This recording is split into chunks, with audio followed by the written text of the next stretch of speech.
I think in the South Asian community, it is very hard to express a condition like Parkinson's.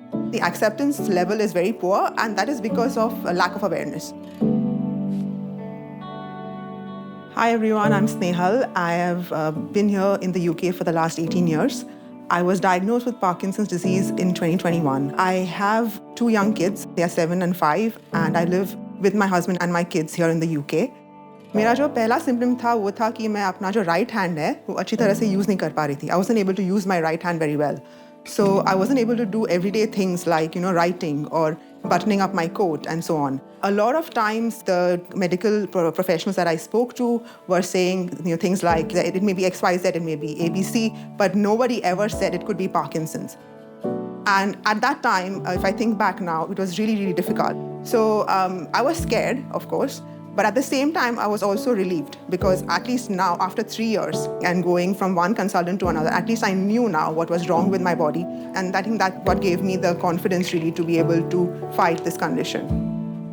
I think in the South Asian community, it is very hard to express a condition like Parkinson's. I think the acceptance level is very poor, and that is because of a lack of awareness.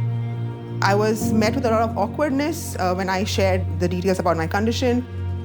And also the fact is that even when I'm trying to talk about the condition, the topic is being changed. For example, like when you go to a temple, you have to do everything with your right hand because it's supposed to be auspicious when you do things with the right hand. I had to give my left hand, and then people are just looking at me like funny. It's disrespectful to God. I can't use my right hand. And it was very frustrating. You expect people not to judge you about this, but people still judge you.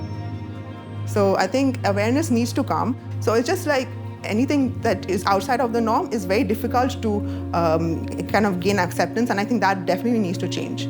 Parkinson's does impact my hobbies because I cannot do a lot of things. I'm limited quite a lot in terms of physically moving around during my off time, so I cannot do things like gardening, which I really love. I can't dance much. It also impacts my typing in terms of limiting it. It limits it, but I try and limit it to the on time. I would like to talk about my grandmother here because I think she's 94 and she was very sad when she found out about my diagnosis.